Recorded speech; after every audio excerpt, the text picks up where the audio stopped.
आज हमारे साथ है हमारे देश के एक ऐसे जेलर जिनकी कैद से आज तक कोई भी कैदी भागा नहीं। आइए करते हैं उनसे कुछ बातचीत। स्वागत है आपका। जेलर साहब, हमें बताइए कि आपकी जेल में सुरक्षा का कैसा इंतजाम है? ए क्लास है। हम कैदियों की सुरक्षा खास तौर से करते हैं ताकि कैदियों को कोई परेशानी न हो। सर, आप कहते हैं कि आपके कैदियों को बाहर से ज्यादा जानकारी उनको जेल में ही मिल जाती है, वो कैसे? हमने हर कैदी के रूम में लैपटॉप, मोबाइल, टेलीविजन, इंटरनेट की व्यवस्था की है और अगर कभी इंटरनेट फेल हो जाए तो वाईफाई भी है, एकदम हाई फाई है। सर, आप कहते हैं कि आपकी जेल से आज तक कोई भी कैदी भागा नहीं है, वो कैसे? कैदियों को भागने की आवश्यकता क्या है? कैदी मुझसे पूछ के बाहर जाते हैं और काम तमाम करके वापस लौट आते हैं। वो समय के बड़े पाबंद हैं। हमने ये भी सुना है कि आप बड़े कैदियों की बहुत अच्छे से सेवा करते हैं। ये जितने बड़े बड़े अपराधी हैं, ये हमारे भविष्य के मंत्री हैं।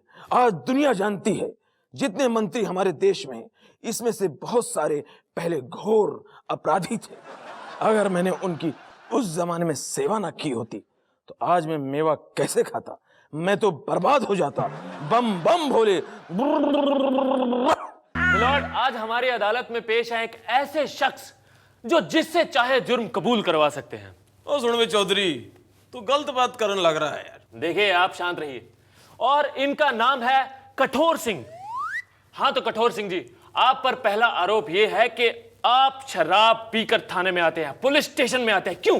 देख भाई, पुलिस स्टेशन में तो शराब पी ना सकूं, मनाही है, तो घर से पीनी पड़े, इसमें क्या गलत बात है यार? देखिए, आप पर यह भी आरोप है कि आप अपनी पावर का इस्तेमाल आम आदमी को डराने और धमकाने में करते हैं। ऐसा क्यों? गलत बात कर रहा चौधरी। मैं तो अपनी पावर का इस्तेमाल सबके ऊपर समान रूप से करूं, वो बात अलग है कि डरे आम आदमी है। देखिए, आप पर यह भी आरोप है कि आप अपनी नौकरी बचाने के लिए बेगुनाह लोगों पर झूठे केस फाइल करते हैं। और सुन भाई चौधरी। देखिए, मैं चौधरी नहीं हूं, मैं वकील हूं। हाँ वकील साहब, सुन भाई, मैं झूठे केस न बनाता, केस तुम्हें बनाता एकदम सच्चा। वो बात अलग है, बाद में कोर्ट उसे झूठा साबित कर देती यार। मिलॉर्ड, आज हमारे साथ मौजूद है इस कटघरे में पुलिस विभाग के आईजी। लो जी, आ गया जी। ओ भाई साहब, मैंने आईएजी नहीं बोला, मैंने बोला है कि आईजी। ओके जी। आप पर पहला आरोप यह है कि आपके पास बुलेट प्रूफ जैकेट्स होने के बावजूद भी आपके सिपाही शहीद हो जाते हैं। ऐसा क्यों? इस बात का हमें दुख है, अच्छा, लेकिन हमने उसके लिए रास्ता भी निकाल लिया है। मैंने अपने हर जवानों को एक एक साल के लिए फिल्मी ट्रेनिंग अनिवार्य कर दी है।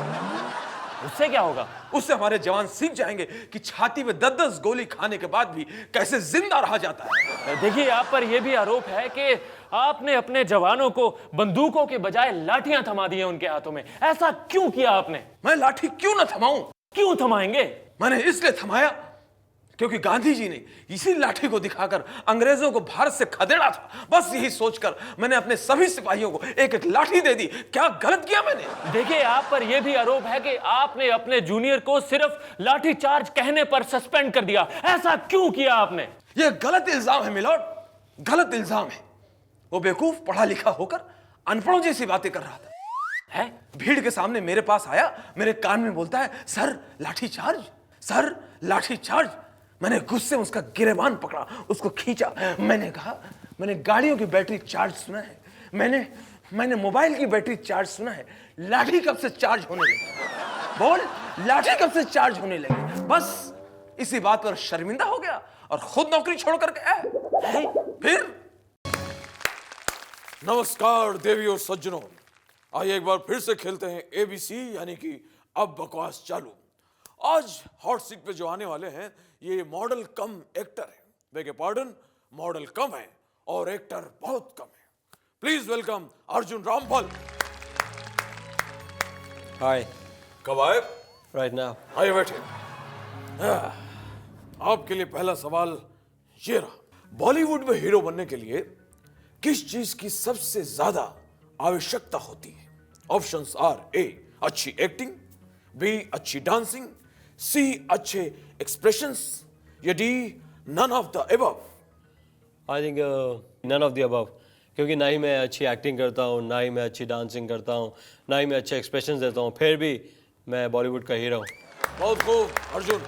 अगला सवाल आपके लिए आ रहा है और ये रहा। नेशनल अवार्ड या किसको मिलता है? A most deserving, B least deserving, C good looking या D worst looking? The most deserving actor. या ओ अर्जुन, गलत जवाब। भाई ये जवाब आपका सही होता अगर आपको नेशनल अवार्ड ना मिला।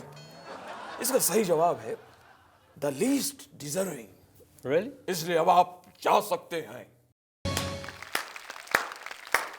देवियों सज्जनों, एबीसी में आपका बहुत बहुत स्वागत है। आज मेरे सामने हॉट सीट पे जो सज्जन आने वाले हैं, ये डायरेक्ट फ्रॉम रामगढ़ ठाकुर बलदेव सिंह। स्वागत कीजिए ठाकुर साहब का। ठाकुर साहब। चाय? ओ आई एम सॉरी, आपको तो पहले ही काम जो है।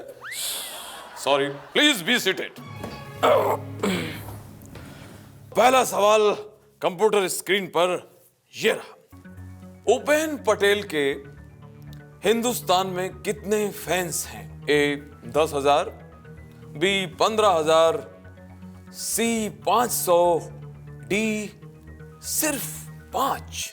इसका जवाब है डी, सिर्फ 5। ये कैसे? क्योंकि उसके ड्राइंग रूम में 2 लगे हैं और बेडरूम में 3 लटक रहे हैं।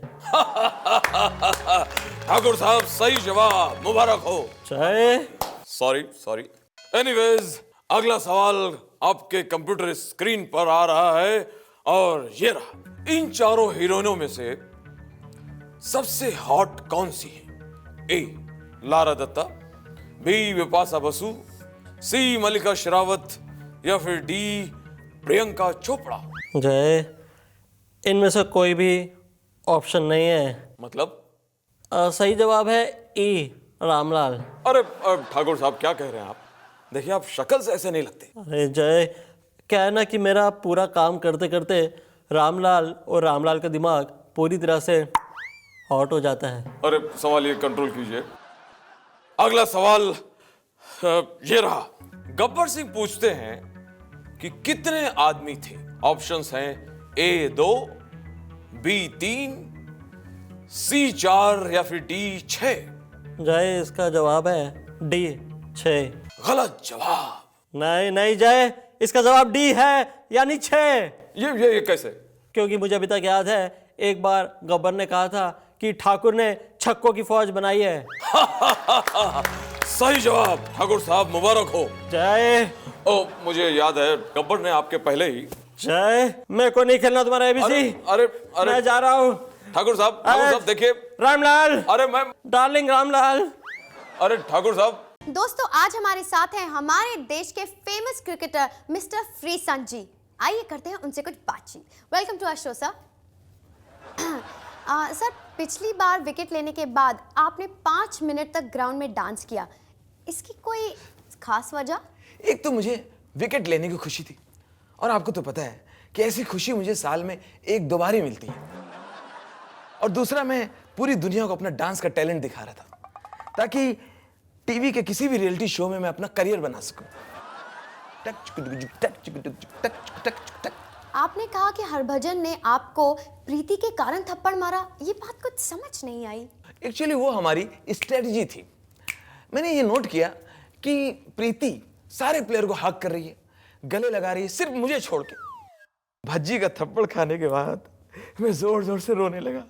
प्रीति भागते भागते आई, उसने मुझे गले लगा लिया। 2 घंटे तक मैं उसके गले लगा रहा। अब मैं सोच रहा हूं कि शेनवान से भी एक थप्पड़ खा लूं। वो क्यों? शिल्पा भागती भागती आएगी, मुझे गले लगाएगी। सर, हमने सुना है मिस्टर मुकेश आपको खरीदना चाहते थे, मगर आप तो बहुत ही कॉस्टली बॉलर हैं। कॉस्टली नहीं हूं मैं, महंगा बहुत हूं। पूरी दुनिया जानती है कि मैं एक ओवर में 25-25, 30-30 रन तो यूं ही दे देता हूं। मैं डांस करूं यार। आज हमारे साथ हैं हवलदार पांडुरंग जादव। आइए करते हैं उनसे कुछ बातचीत। स्वागत है आपका। नमस्कार मैडम। तो जादव जी, ये बताइए कि आप पुलिस में कैसे भर्ती हुए? क्या बोलने का मैडम, किसका तो बद्दुआ मेरे ऊपर है। कोई तो मेरे को पुलिस खाते में धक्का मारा है। एक दिन क्या हो गया, मेरा बाप 2 पैक मार के आया। पहले उसने मेरे को 2 माह का गाली दिया, बाद में क्या बोलता है, तेरे ऊपर पढ़ाई में मेरा 3 लाख रुपया खर्चा हुआ है। मेरे को 3 लाख रुपया कैसे भी वापस मांगता है, वो भी 1 बरस में। मैं सोचा मैं क्या करेगा, किधर जॉब करेगा, इतना इनकम किधर होएगा, बस पुलिस में भर्ती हो गया। पुलिस में भर्ती होके आपने समाज को नया क्या दिया? अरे बहुत दिया समाज को। फिर मैं बरस कैंसिल किया, साल कैंसिल किया, महीना कैंसिल किया, दिन कैंसिल किया, वक्त चालू किया हफ्ता। अपराधियों को पकड़ने के लिए कुत्तों की सर्विस शुरू की गई थी, वो बंद क्यों हो गई, क्या हुआ था? ये कुत्ते लोग का बहुत तकलीफ है। अरे बाबा, मुंबई में किधर डाका पड़ता है, चोरी होती है, मर्डर होता है, तो मैं कुत्ता लेके जाता था कि सूंघने का, अपराधी को पकड़ के बताने का। वो ऐसा सूंघते सूंघते सूंघते आता था पुलिस स्टेशन, हम लोग को ही सूंघता था। अब पुलिस सर्विस में आने के बाद कोई एक ऐसी घटना जो आपको यादगार हो? एक बार मैं घर में सोया था, तो ऐसे एक आंख ऐसा खोल के देखा, तो मेरा औरत मेरा पॉकेट से पैसा निकालती थी। मैं ताबड़तोड़ उसको पकड़ लिया, मैं चल पुलिस स्टेशन, चोरी करती है क्या? उसने मेरे पॉकेट से 50 रुपए निकाल के मेरे को दिया और क्या बोलती है, बात आगे काय को बढ़ाता है, इधरिच मांडोली कर। तो क्या आपने वो 50 रुपए ले लिए? फिर मैं छोड़ेगा क्या, पूरा 100 रुपया लिया।